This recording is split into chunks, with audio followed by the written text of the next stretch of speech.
Assalomu alaykum hurmatli YouTube ishqibozlari. Bizni kanalimizni kuzatayotgan akalarimiz, ukalarimiz, a'zo bo'lgan akalarimiz yangi fasol ranglarni kuzatib olish uchun a'zo bo'lib qo'yasizlar.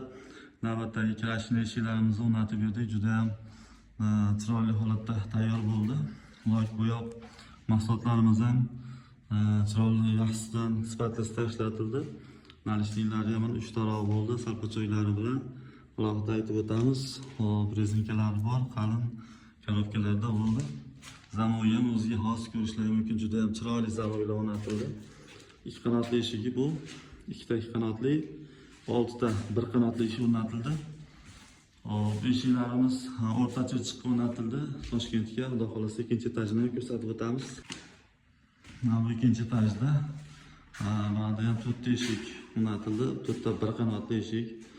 Juda ham chiroyli chiqdi. Bu ham tilla palasalari bilan, tarovlari bilan o'zimiz kelib o'lchab ketgandik, ustunovkalarni qilib oldik.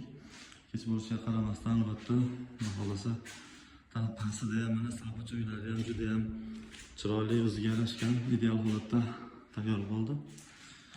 Bu eshiklarimizni Vodiy Toshkent bo'ylab dastlabki ustunovkalari bepul bo'ladi. Boshqa viloyatlarga kelishilgan holda borib o'rnatib beryapmiz. Kimga shunaqa sifatli endi eshiklar zarur bo'lsa, xudo xolasa aloqaga chiqarasizlar.